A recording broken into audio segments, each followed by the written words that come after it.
And welcome back to another episode of New York State of Sports, episode 17, here on the network on IE Sports Radio Direct Feed for all the sports. Rick and Keel are back with you for a jam-packed show this afternoon. It is round one of the NFL draft. The Giants are picking 6. Is there a quarterback in their future? We'll find out tonight. The Jets, what do they do at 10? Both New York teams with some pivotal picks tonight. One for the long-term future, one trying to win this year. We'll dive into the strategies and do another mock draft for you. The Yankees continue to win series. They go for another series win tonight in Oakland, but there's some concerns with how their offense is right now. Meanwhile, the Mets lose a key piece of their offense, but they go 3-3 on the West Coast trip, and JD Martinez is on the way up to Queens. We'll talk about that. The Rangers try to go up 3-0 tomorrow. The Knicks try to go up 3-0 tonight in Philly. The Islanders try to stave off elimination against Carolina tonight in Long Island. A jam-packed Game 3s both tonight and tomorrow. We'll dive into some soccer, NYC have seen the Red Bulls get some results this week. So much to get into the next hour. I hope you join me as well. Where it's all set. New York State of Sports coming up in about 30 seconds.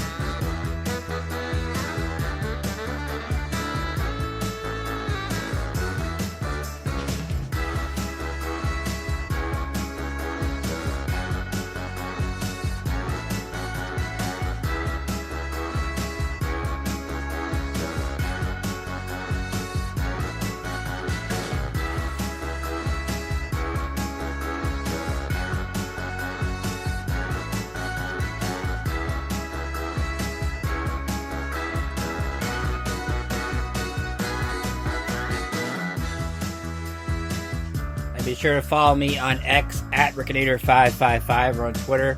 Be sure to also follow the show on Twitter at NY State Sports IE. Send in your reactions throughout the night because we're going to be doing a special post-game show coming up late Thursday night into early Friday morning, so you're going to want to check that out as well.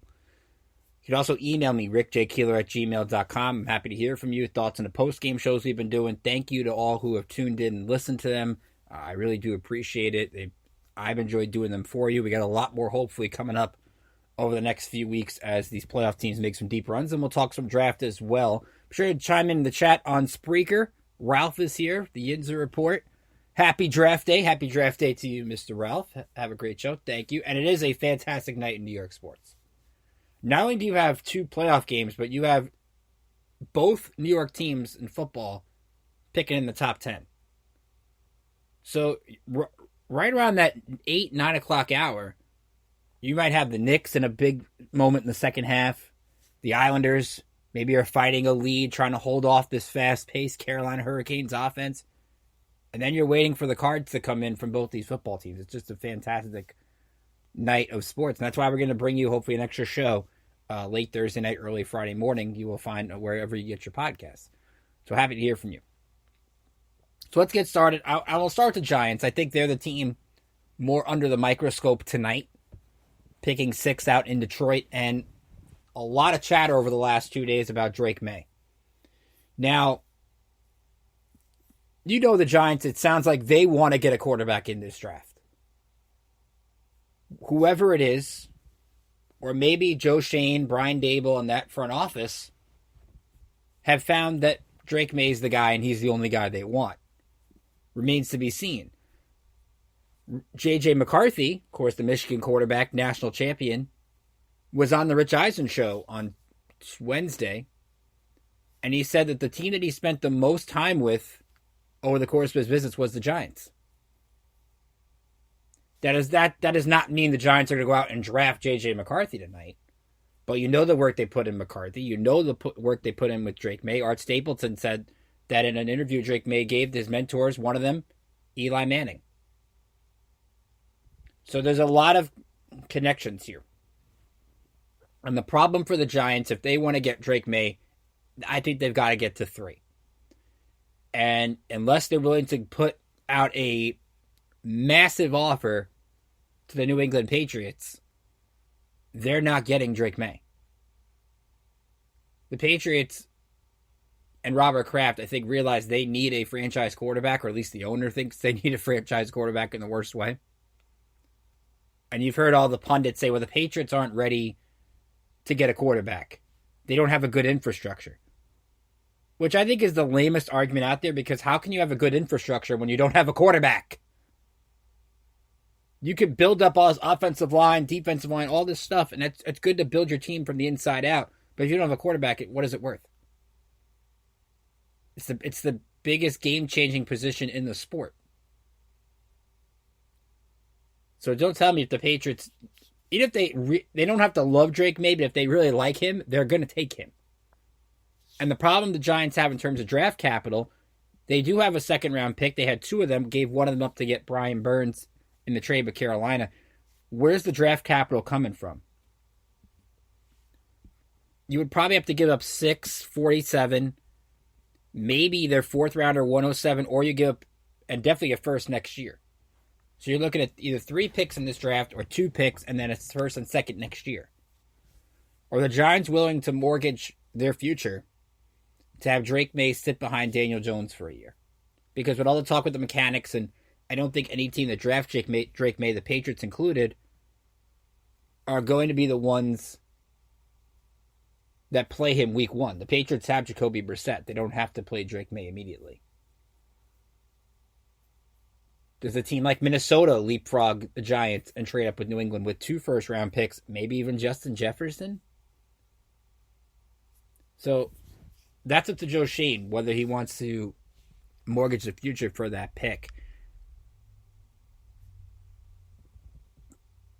What I would do from the Giants, and Todd McShay was talking about yesterday, that if they were looking at a wide receiver, they were looking at Rome Odunze from Washington over Malik Neighbors from LSU. If you give me the pick, and if I'm Joe Schoen tonight, I'm picking Malik. I don't think you can go wrong with either guy, but I'm taking Malik Neighbors. A lot of people believe that he would be the best wide receiver in this draft if Marvin Harrison Jr.'s last name wasn't Harrison. Guy's got great speed, great after the catch. And the goal for the Giants, I think, either with pick 6 or pick 47, which they'll take Friday, is going to be to get a game-changing skill position player in this draft. With Darren Waller maybe retiring, you've lost Saquon Barkley, now you have Devin Singletary in the backfield, who's okay, but he's not explosive. Jalen Hyatt's still young. Darius Slayton's looking for a new deal. There's not a lot out there in that Giant skill position room. So let's throw this scenario out there. Drake May goes to the Patriots at 3. Cardinals take Marvin Harrison Jr. Let's say the Chargers stay at 5 and they take an offensive lineman. If you're the Giants at 6, J.J. McCarthy's there, Malik Neighbors is there. Who are you taking?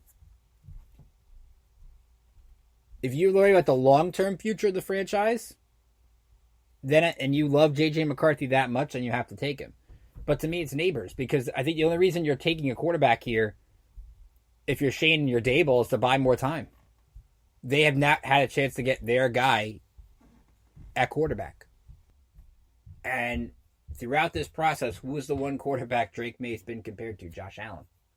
Who did Joe Schoen have at Buffalo? Josh Allen. So the parallels are there. You don't know what to believe around draft time, but to me, if I'm the Giants, if it's not May, I don't take the quarterback. I think you have to then pivot, go to wide receiver, build your skill position players up, and go from there. The Jets, on the other hand, is interesting. The Jets have a variety of different ways they can turn.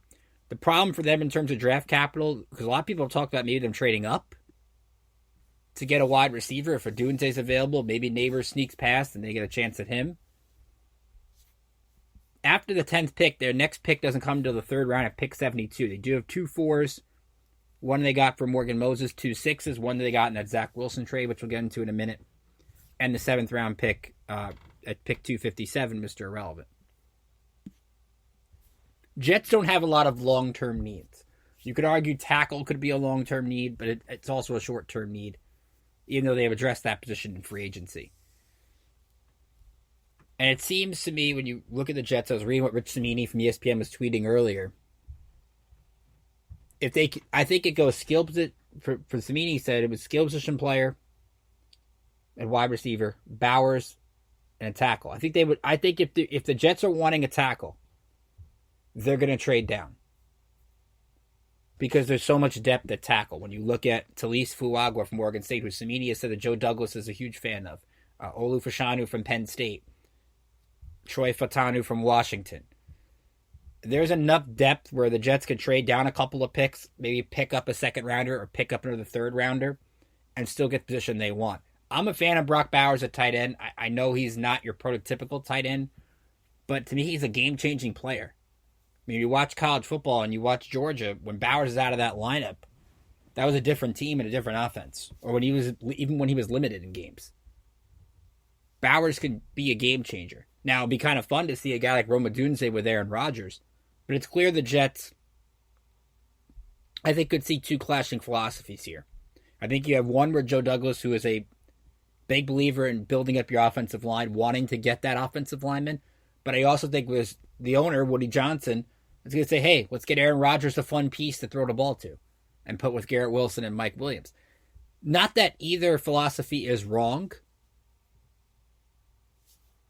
but what's the best for the combination of the short and long term of the franchise is going to be interesting. Because before the beginning of the week, I didn't think the Jets would trade up. I think more than likely would trade down. We never really have done a scenario where the Jets would trade up. But if the board falls them the way they want it to, heck, if Joe Alt from Notre Dame is on the board, maybe he slips past Tennessee at 7, make your way up to get him. There's a lot of different ways this draft can twist and turn. A lot of people have thought there's going to be a ton of trades tonight. I think after Caleb Williams at 1, because you know he's going to go to Chicago, and we think that Jaden Daniels is going to go 2 to the Commanders, this draft is up for grabs. I still think the Patriots will take Drake May at 3. I don't see him being available for the Giants. But 3, I think, is where ultimately the draft will start. Because that's when things will start to clarify. We'll see how aggressive Minnesota is, how aggressive Denver is, how aggressive Vegas is to get their quarterbacks of the future. Who gets Michael Penix? Does Bo Nix go tonight? Does a team like somebody trade back into round 1? Commanders, I know, in the Giants division are looking to it. Because the Giants, I think, also realize when you look at the future of this division, they need to find their guy. It's clear they don't believe Daniel Jones is their guy. So you have the Eagles with Jalen Hurts. You have the Cowboys with Dak Prescott in the final year of his contract. But still, you would think that maybe Jerry Jones would invest in Dak Prescott. So let's just throw the hypothetical that he is. The Commanders are going to get their guy tonight. I think the Giants are sitting there saying, we don't want to be the ones stuck without our quarterback. And if it takes a year for Drake May to develop, it takes a year for Drake May to develop. But it takes 2 to tango. You're not going to fleece Elliott Wolf in his first draft as the man in charge in New England. I don't think Robert Kraft even would allow that to happen. If it's not Robert, then his son Jonathan would allow that to happen. Either way, I don't see it as a possibility. So let's have a little fun. We did a solo Giants mock draft and a solo Jets mock draft over the last couple of shows. So we're going to use our favorite Pro Football Network mock draft simulator. And we're going to look at, we're going to do a three rounds. We're going to control both teams. So let's fire that into the machine here. We're going to do a normal one, obviously. So we're going to start the Giants here at 6. And we get, we're going to redo this one because this one was just weird. I want to get a legitimate one because it said Jane Daniels going to 1 to Chicago, and that was not happening. So let's try this again.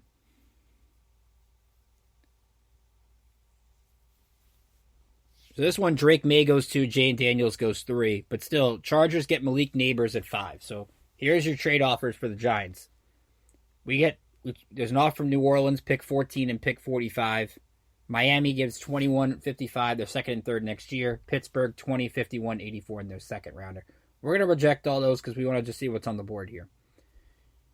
You have the 2 tackles, Alt and Fashanu on the board. You have McCarthy. You have Bowers. You have Turner. Dallas Turner, the edge from Alabama, and you have Rome Odunze from Washington. I think in this scenario, if Neighbors is the guy they really want, then it would make it a little more easier to take McCarthy.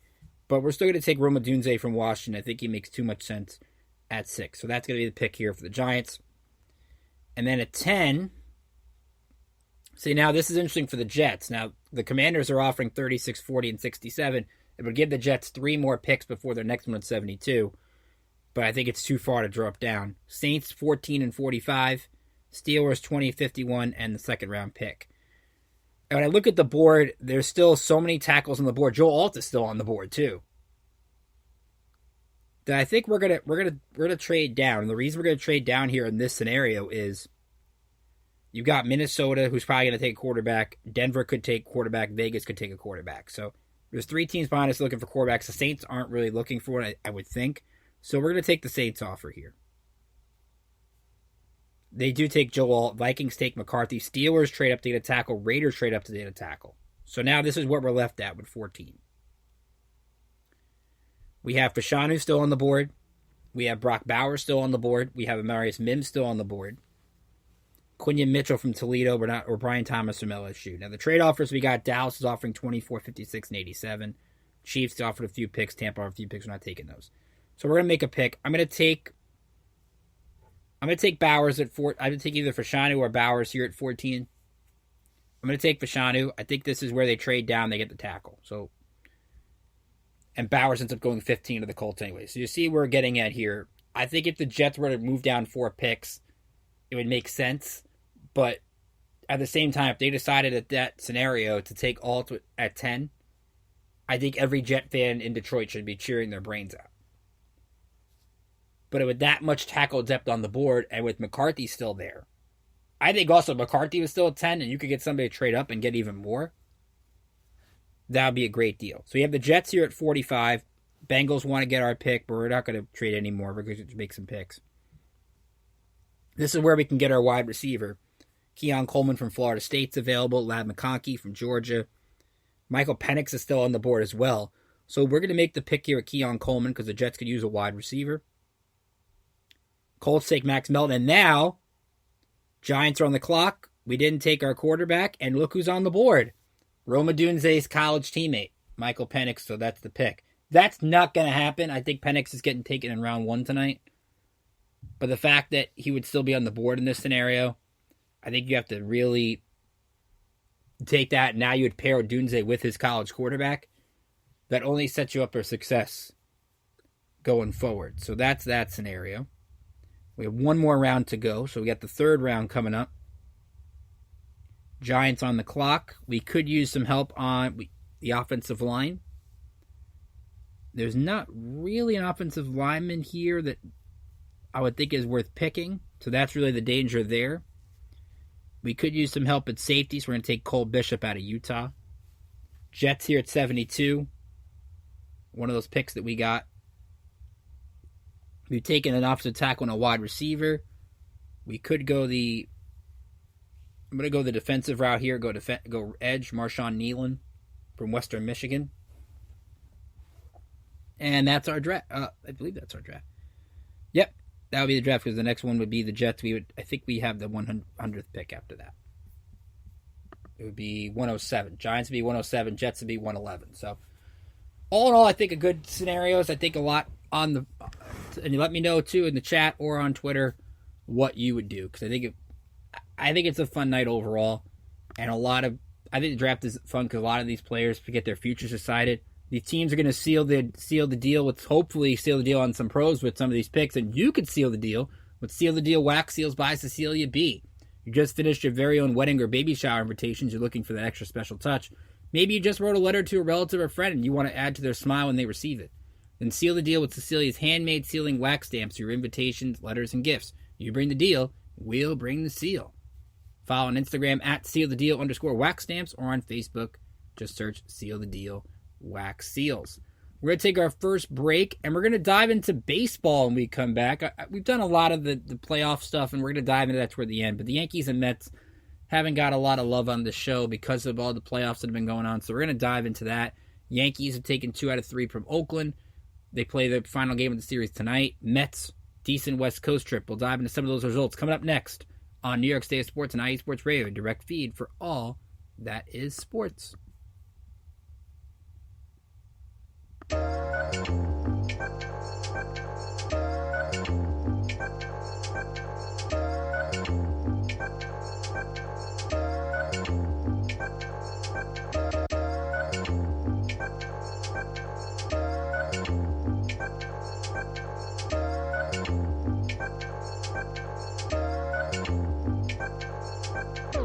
Yo, yo, yo, what's going down? This is Spaced Out Sports with your host, J-Man, giving you all Houston sports straight from the source. Brought to you IE Sports Radio, your direct feed for all that is sports. In this show, we're going to talk about everything Houston, through and through, and everything. We're going to talk about the surrounding areas. We're going to talk about local sports, everything in Texas in general, mainly Houston, but we're going to talk about everything in the sports world. I want to hear from y'all. Y'all definitely going to hear from me. We're going to go from anything all over, from football to MMA to everything. Let's have a good show. I'm looking forward to hearing from the city. Y'all make sure y'all just check me out every Wednesday right here at Spaced Out Sports, brought to you by IE Sports Radio, your direct feed for all that is sports. Let's go.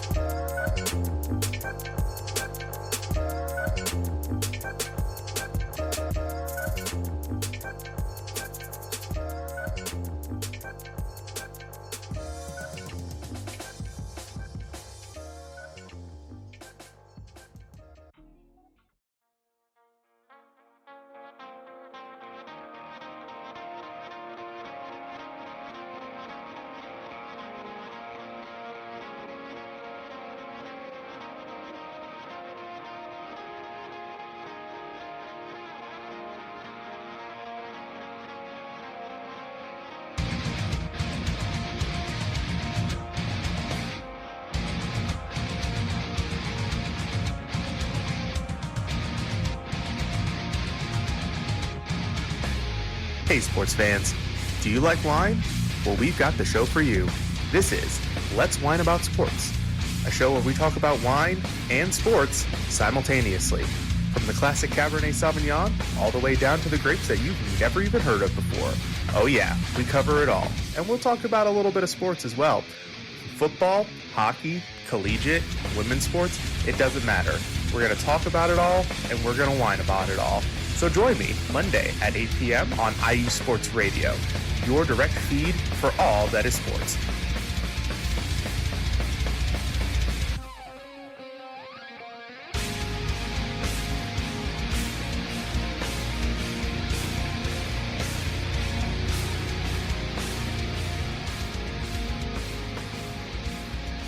And of course, you listen to Mike Pat here on one of the post-game shows that we did when we recapped Game 1 of Rangers Capitals. Hopefully we'll get to do another one of those shows as the series shifts to DC on Friday. Game 4 is Sunday. If there is a Game 5, it'll be Wednesday. I know Mike and I have talked about maybe doing one. If there is a Game 5, we'll probably do another one then. So that was a lot of fun. Ricky Keeler back with you here in New York State of Sports. Remind you again, tweet me on X at RickNader555. Join the chat here on Spreaker. Want to remind you that over the last 9+ years, IE Sports Radio has brought you amazing content ranging from interviewing legendary athletes, coaches, and other authorized media personnel to building tailor-made shows dedicated to all major sports cities around the country. Make sure to follow us at IE Sports Radio on Twitter, Instagram, Facebook, and TikTok to keep up with the latest in sports and with our shows. Also, check out our daily updated website, iesportsradio.com, for the latest news, IE Sports Radio blog, our Hall of Fame, Fans of the Month, pages dedicated to each podcast, our IE Sports Radio community forum, and stop by the shop and check out the cool merch. Thank you for making IE Sports Radio a direct feed for all that is sports. Cool initiative just announced by Major League Baseball. Jesse Rogers from ESPN has the article, but MLB also needs to issue a release. That August 16th through 18th in baseball, they're bringing back Players Weekend. Now, I love when they did the nicknames on the jerseys. I know some players didn't really buy into it. I enjoyed it very much, but they're not doing that this year. They're going to focus on a couple other things. August 16th will feature personalities, friendships, and off-the-field interests of the players, which will be highlighted through in-stadium events, game broadcasts, and social media. Day 2 will focus on players' charitable causes, and Day 3 will celebrate the people who helped them on their path to the big leagues, including parents, coaches, and other mentors. During the weekend, players will wear special New Era caps featuring each player's uniform number on a side panel in a youthful design. Players will be able to use customized hats during the games and can wear cleats with personalized designs as well. Look, we love the fact that the players get a chance to express themselves creatively, bring initiative to the great causes they're working on, so I think that's pretty cool. So let's keep it here with baseball. Let's talk about the Yankees first. Over the past week, they played against Tampa Bay out at the stadium. And by the way, congratulations goes out to John Sterling on a heck of a career. We didn't get really to talk about that last week.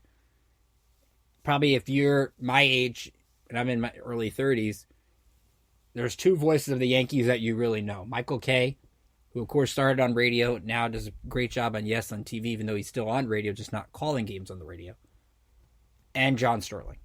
It is high, it is far, it is gone. The Yankees win. That's what everybody grew up with.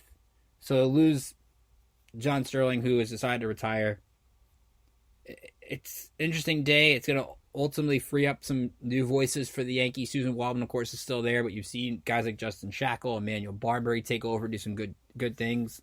I know it's been rumored out there, maybe Ryan Rucco, but he's been busy with a lot of stuff going on with his great work with WNBA and with the Nets. But still a great voice. So congratulations to John on a fantastic career. Now on the field, Yankees did take 2 out of 3 from the Rays. They won 5-3 last Friday, lost 2-0 after a great game by Nestor Cortez on Saturday, and then they picked up a 5-4 win on Sunday. So Yankees have won all but one series so far. They'll look to keep that going tonight against the A's, and we'll dive into that in a minute. But let's talk about what happened on Monday. Afternoon game, and a happy Passover to those who celebrate as well. About the 5th pitch of the game, or really early stage of the game, the home plate umpire, Hunter Wendelstedt, hears something out of the area of the Yankees dugout, ends up being a fan, and still throws out Aaron Boone. Which is ridiculous. First off, that umpire needs to have better rabbit ears, or not have rabbit ears at all. But here's the problem for Aaron Boone. And now baseball is an issue with umpires in general. Whether you look at the strike zone in some of these games is totally ridiculous. But the problem for Aaron Boone is he has become the Draymond Green of managers. He's been thrown out so many times that the umpires are looking for reasons to can him because they're just tired of hearing from him. And that's what makes Aaron Boone so special to the Yankees and their players, because he's a big advocate for them in any situation. Fans might not like Aaron Boone, but you can tell those players really care about him because of how he sticks up for them, and sometimes he sticks up for them and gets in umpires' faces, and an umpire doesn't like that. And in that case, that's where the umpire didn't even said, I don't care where it came from. It came from the area of the Yankee dugout. Aaron Boone's the Yankee manager. He's in charge. Essentially, that was what was said. And you have to know, if you're Aaron Boone, you're not getting the benefit of the doubt. As bad as that is, and I'm not excusing Major League Baseball at all. It's not like they can go back and replay the game. You can understand why the Yankees were stunned in that game and ended up really not doing anything offensively. But Aaron Boone, who has even himself said he's made a more cognizant effort not to get thrown out of games this year. Sadly, he's not going to get the benefit of the doubt that another manager would in that situation. It's because of reputation. It's a good lesson to give. Your reputation always precedes you in anything in life. But that's something Boone's worked out.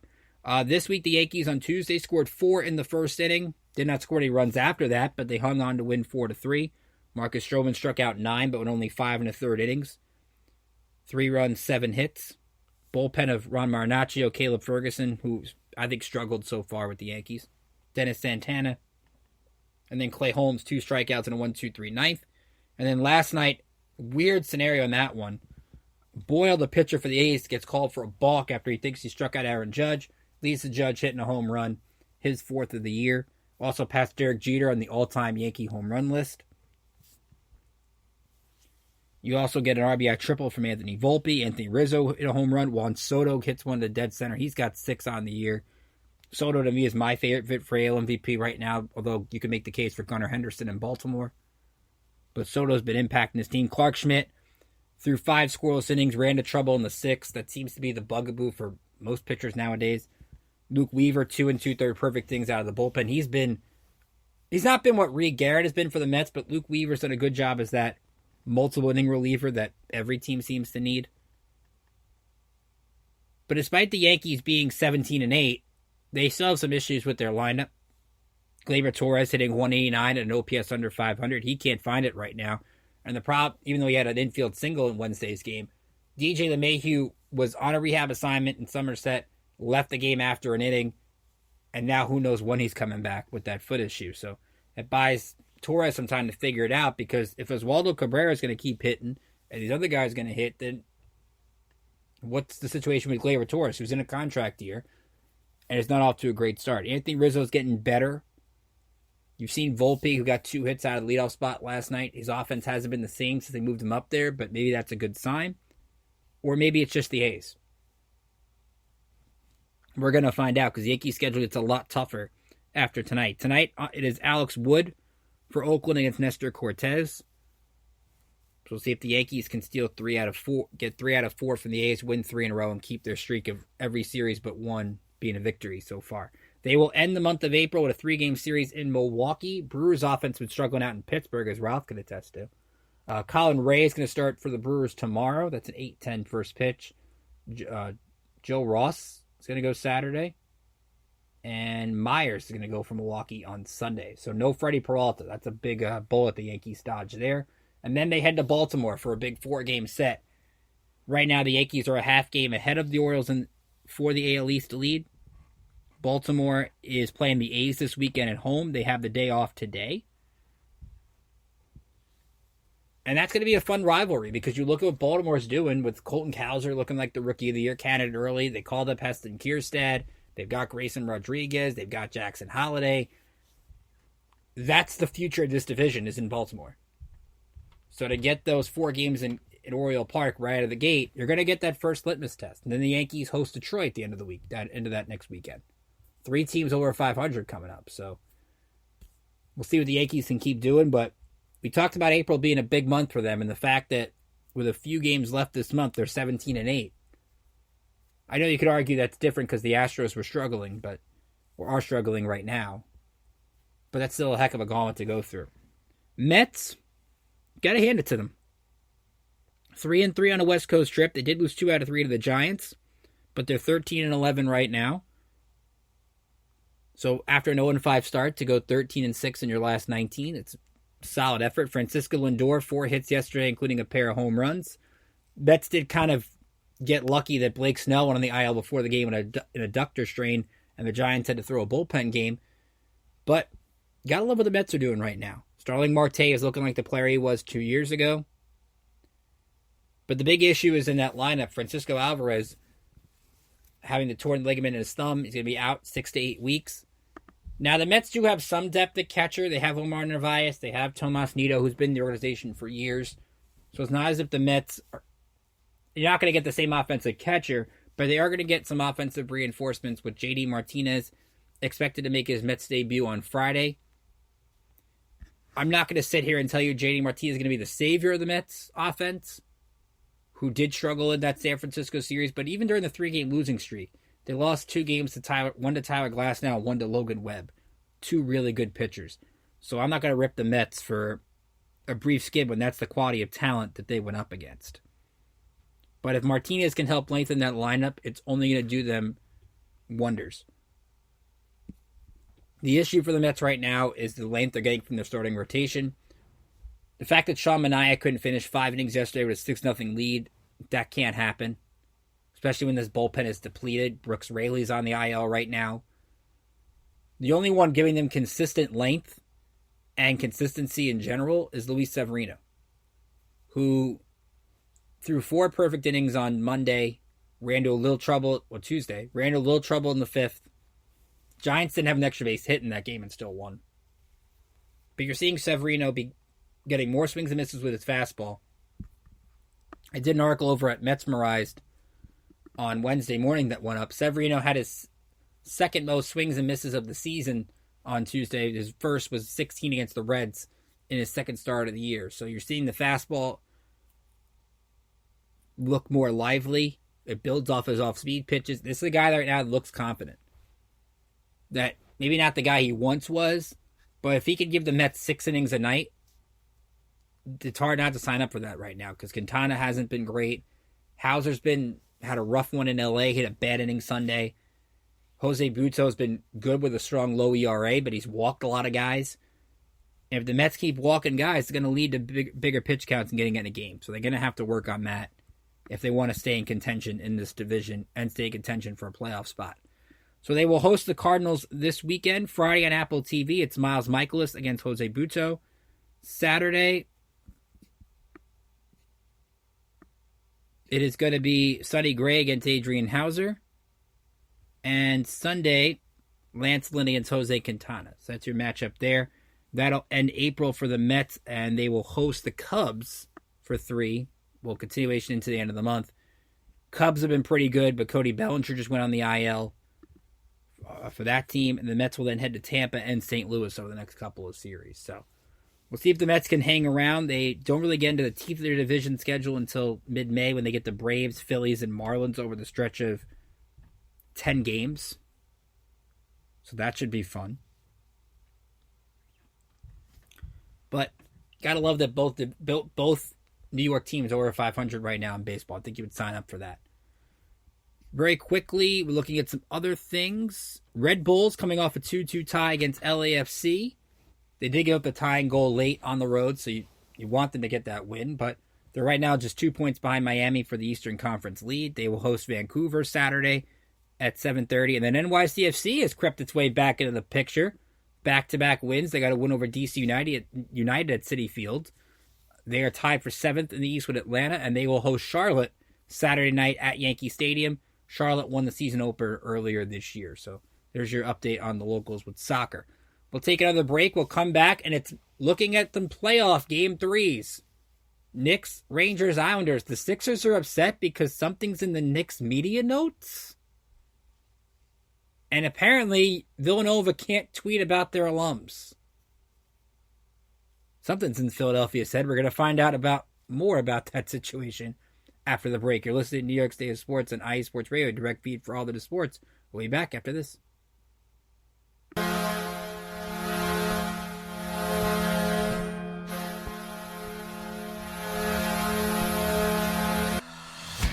Hockey fans, I'm Adam Kernick. And I'm Zach Puplis. Together, we are the newest version of Hockey Talk on IE Sports Radio, The Neutral Zone. Zone. We love hockey, but we also know it's not everyone's first sport. So we want to make this show as much for new fans as for the diehards. Whether you can name all the Swedes on the 08 Red Wings Stanley Cup team, or if you can't tell if Varlamov is a goalie or the latest trendy vodka, we're here to help. With facts, figures, and outrageous fans, we bring you all the hard-hitting hockey news you can handle, while still keeping it fun and on the rails. Well, mostly. So tune in every week as we go around the hockey world, from college to Canada, the minors and the majors, and everywhere in between. So bring your cellies. And your one-timers. You wicked wristas. And be sure to protect your five-hole. Catch the Neutral Zone every week on IE Sports Radio, your direct feed for all that is sports. We promise not to pick on the Arizona Coyotes every episode.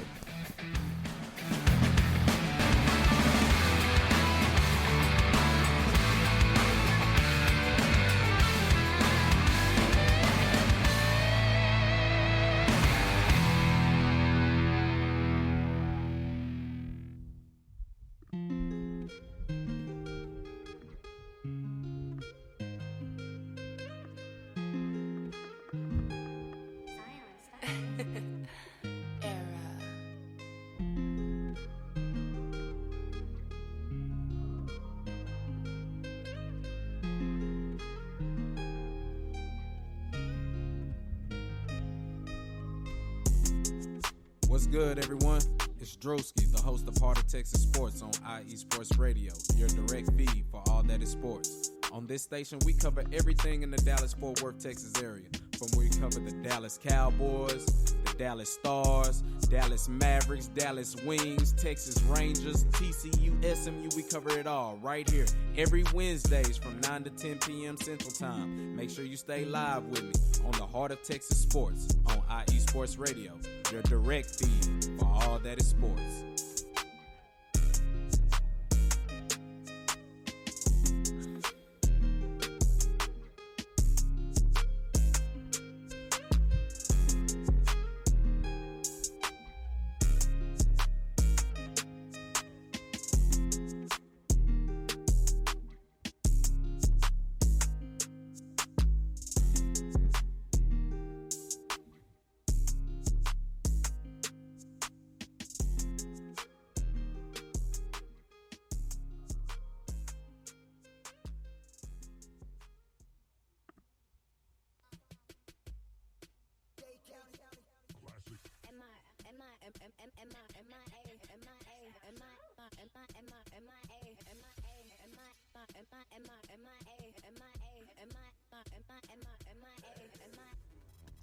Welcome to the 305, aka the Magic City, and this is Magic City Scoreboard. I'm your host, JB, and right here we're going to talk anything Miami. Miami Dolphins, Miami Heat, Miami Hurricanes, Marlins, Panthers, Inter Miami, and even high school football. So join me once a week right here on Magic City Scoreboard on IE Sports Radio, your direct feed to all that is sports.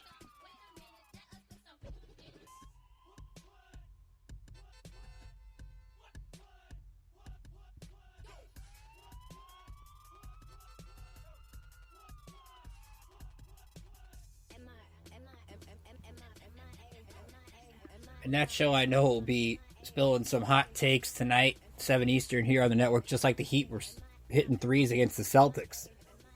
That was an interesting game. I did not expect Miami to go out there and win Game 2 the way they played in Game 1, but speaks to why Eric Spoelstra is a heck of a coach. Welcome back. Ricky Keeler with you here on New York State of Sports and IE Sports Radio, direct feed for all that is sports. And this show, along with the other shows here on the network, brought to you by Planet Jerky Premium Brisket Beef Jerky. Planet Jerky is the official jerky of the 2022 California League champion Lake Elsinore Storm, the single-A affiliate of the San Diego Padres. This all-brisket jerky is gluten-free options, contains no MSG, no sodium nitrate, low in sugar, and high in protein. Planet Jerky, the jerky that is on a whole other planet.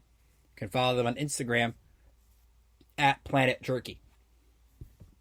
So they mentioned 2 Game 3s tonight, 1 Game 3 tomorrow locally. We'll start with the ones that are tonight, and then we will shift over to tomorrow. Knicks Sixers Game 3, 7:30 Eastern on TNT. It was tweeted out about an hour ago. Mitchell Robinson is on the injury report for the Knicks. He's questionable due to left ankle injury management. Never thought we'd get in the playoffs the word injury management. But I guess when you're up 2-0, you can put that. I would think Robinson would play, but we'll see in the next 5 hours what happens. Sixers could be getting a big part of their team back tonight. DeAnthony Melton for Philly, who at 11.1 points, 3 assists per game, shot 36% from 3. Could be a boost to them. Philly's bench, as we've mentioned on the last 2 post-game shows, has been absolutely horrible in this series. It's felt like the Knicks have played 5-on-2, and I give Tyrese Maxey and Joel Embiid a lot of credit for keeping Philly in these games. They've looked like the superstars that they are. But it sounds like the Sixers are doing a lot of whining. You got Joel Embiid saying that they know they're the better team, even though they're down 2-0, and Josh Hart was asked about that today. Steve Popper from Newsday had the quote. Josh Hart said, "I don't care. They're not. We're up 2-0. When the NBA starts basing the series on what we think, then I'll care a little bit more." And that, we've mentioned, I think it fuels the Knicks. It motivates them to continue to prove people wrong. That still people after 2 games, and I think that was the danger of the last 2-minute report that came out, is that people are going to discredit the Knicks for that win. When in actuality, Philly had so many chances to put that game away. If Kyle Lowry hits both free throws, we're not talking about that conversation. If Maxey hits a layup that gets blocked by Hartenstein with 8 seconds left, we're not talking about that conversation. People forget in that 2-minute report that they said they missed the foul on Embiid with DiVincenzo. So you can't sit here and go one way, though, the other way. Tom Thibodeau said on Wednesday that he wanted to look at the other 46 minutes in regards to Jalen Brunson. So that's the issue. And you got basically the Sixers, we mentioned it the other day, filed a grievance over the first 2 games. And I said the grievance is ridiculous because when you look at the fouls, they're about even for both teams in the first 2 games. And part of the grievance, reportedly, is Philly is mad that the Knicks put the refs, the stats on the refs in their media notes for that night's game. But refereeing knowledge and stats is public in this day and age. I could go, if I'm looking up the Giants and Jets, see who their referee is and see if that ref calls holding a lot or not. I can now watch a baseball game and the Yes Network is going to tell me if that ump calls the low strike more, the high strike more, the inside strike more. That stats are all public knowledge. And it tells you one thing. The Knicks are in the Sixers' heads. Everything is in their heads right now. Because they look at it, I'm sure, the way a lot of people do, and say Jalen Brunson just played his 2 worst shooting games of his career. And they're up 2-0. Where Philly's got to win 4 of the next 5, if there is a Game 7. And hope Brunson is still in his funk that he's in. And Brunson even said yesterday, Ian Begley and SNY had it, the easy answer I need is I need to adjust, be more poised, understand what they're doing, and flat out be better. There's no gimmicks to it. It's just Jalen needs to be better. It's that plain simple. And we've mentioned that's what Jalen Brunson's going to tell you. He is going to mention that he needs to be better. He's not going to make excuses. He's not going to go out there and talk about fouls or things like that. That's just not the kind of player he is. And we thought in times in the year the Knicks were very on the refs about calls. Philly's been worse. There's not a time you don't see Nick Nurse complaining constantly. So if you're the Knicks, I know they're the underdogs tonight. You want to put the foot on the gas pedal and go up 3-0. You want to put them out of it. Because I think a lot of fans expect tonight that the Sixers are going to get the benefit of the whistle because of all these things, and Joel Embiid to get to the free throw line, which he was bad in the first half the other night at the free throw line. People forget about that. Missed a lot of big free throws early.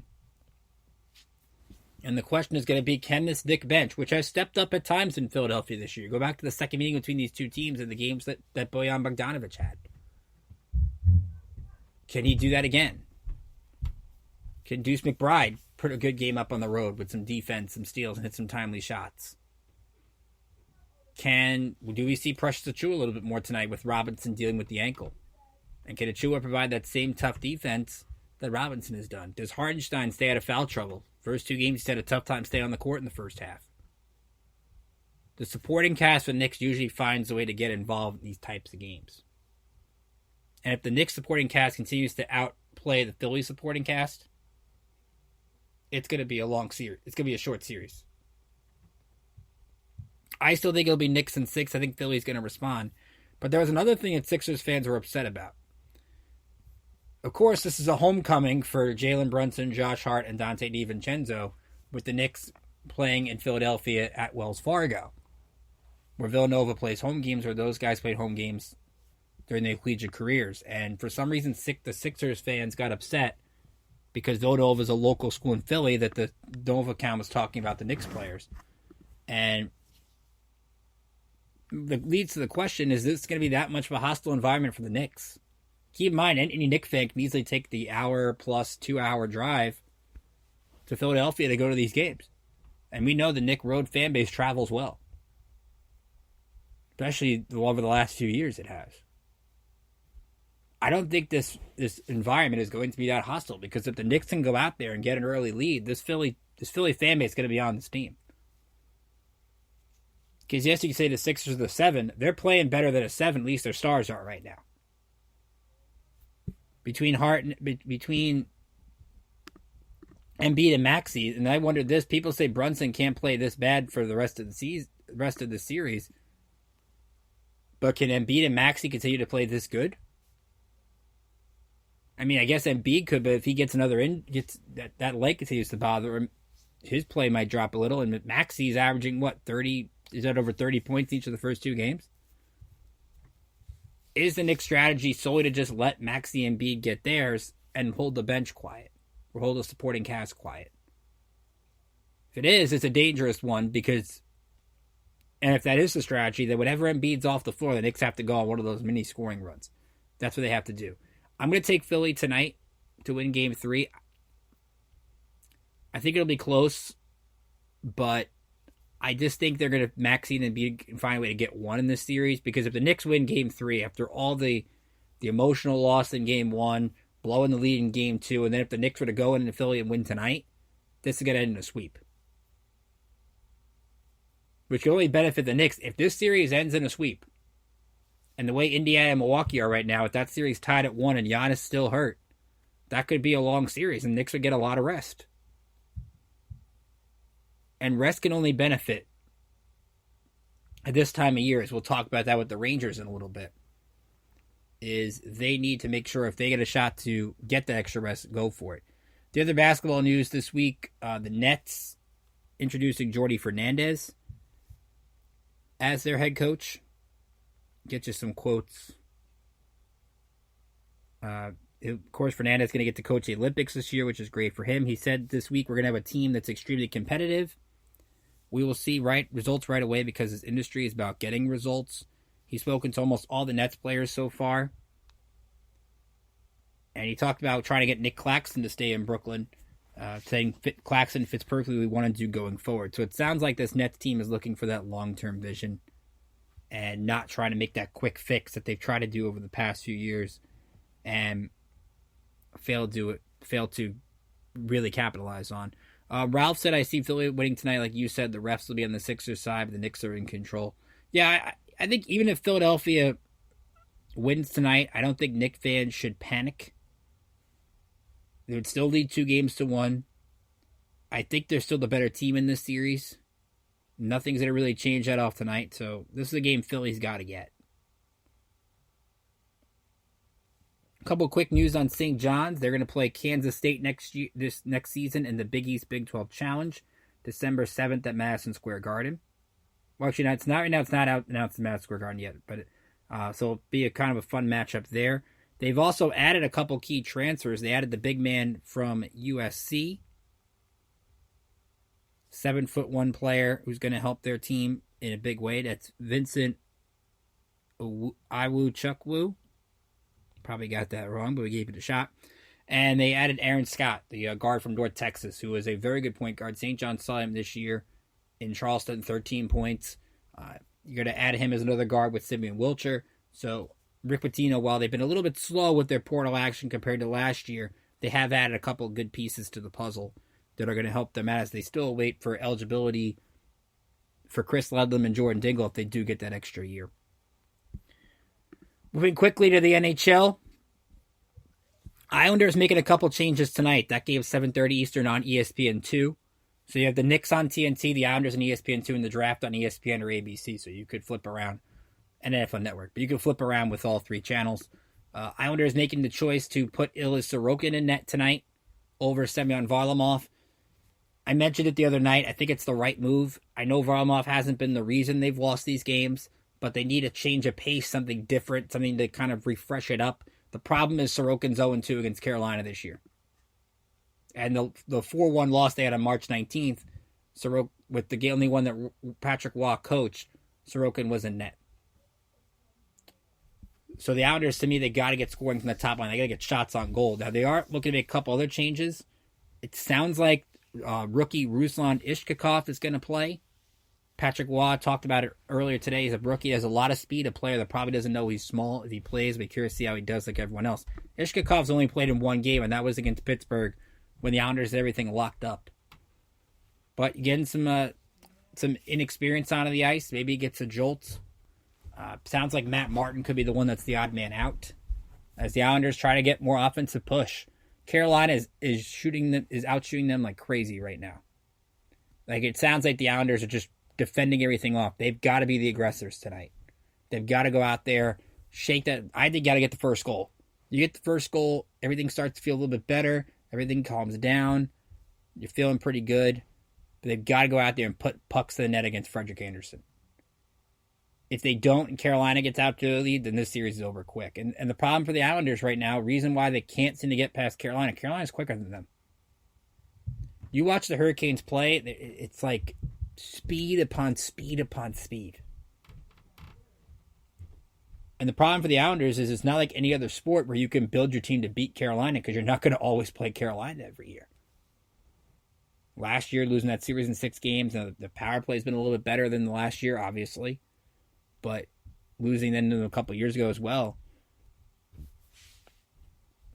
they haven't figured out how to beat this Rod Brind'Amour coach team. And until they do, they're not going to take those next steps. Now, it's great that they got to this position, but you want to see this team show up in UBS tonight. I think they'll put up a good effort. I'm not quite sure they'll win today. I don't think they'll get swept. As Ralph says, they got the orange towels there tonight, which will be pretty cool. If you look at the Islanders' at home this season. So I'll pull up that number for you real quick. With the Carolina's won 25 games on the road, so they've been a pretty good road team. They rival with the Rangers in that category. Islanders this year are 21-10-10 at home, compared to 18-17-6 on the road. The Islanders, also Carolina exposes them for the fact they don't hold leads in the third period. Penalty kill's bad. Your third period, holding the lead is bad. You're going to lose games. So, I think it's more the Hurricanes exposing the Islanders' warts, if you will. Rangers getting set for Game 3 in Washington tomorrow night. That game will be on TNT at 7 o'clock. Rangers trying to take a commanding 3-0 lead in that series. One of the things I've loved about the Rangers in this series, they've been physical. Especially Artemi Panarin, that hit on TJ Oshie, which was deemed legal. As much as Oshie was upset about it, it was deemed legal. But you're seeing Panarin bring that physical play in addition to his finesse. Last year you saw finesse, but not a lot of physicality from him. And it just seems the Rangers have taken on both that approach, a team approach in defending Ovechkin, one shot on goal in the first 2 games. The only thing the Rangers can't do is the dumb penalties. Matt Rempe's committed 2 penalties in the first 2 games. They had too many men on the ice that led to the power play goal by Tom Wilson in the third that cut the lead to 4-3 and made you have to sweat it out. The Rangers are better than Washington. We've seen that. The Capitals are a mix of mostly vets and inexperienced youth. They have the better squad. Don't let them get back in the series. Get what the Rangers haven't done in past years. When they get up, win that first game, they lose the second one. They've won the first 2 here. Last year, they were up 2-0 on New Jersey. End up losing the series. Got to come out with being the aggressor in Game 3. Washington was the aggressor in Game 2. They got the first goal. Rangers were able to rally. Now, the Rangers this season, ESPN had the stat the other night, they've won 55% of the games that they've trailed first, which is an insane stat that this team just knows how to come from behind. But you want to end this series quick, because if both the Rangers and Carolina can finish pretty early, they get a lot of rest for what would be an epic second-round matchup. Considering these 2 teams went to 7 games a couple years ago, with the Rangers winning Game 7 in Carolina.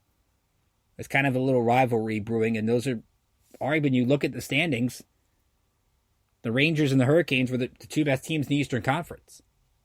And they would not play to go to a Stanley Cup final. They would play to go to an Eastern Conference final, which would be insane. Now, there was a little bit of a change today in practice. Alex Wenberg, who the Rangers got from the Kraken, was out due to a maintenance issue. Doesn't sound like yet if Wenberg is going to be out, but they did add Philip Hedl to the third line. And the question's going to be, when do you throw Hedl into the mix? What's the right time? What's the time to think about making that move and disrupting the good flow you've got going? To me, I think if Wenberg's healthy, you play him in Game 3. If you're up 3-0, then I think you maybe try to plug Hedl in, because you have a game or 2 to kind of adjust things if you need to.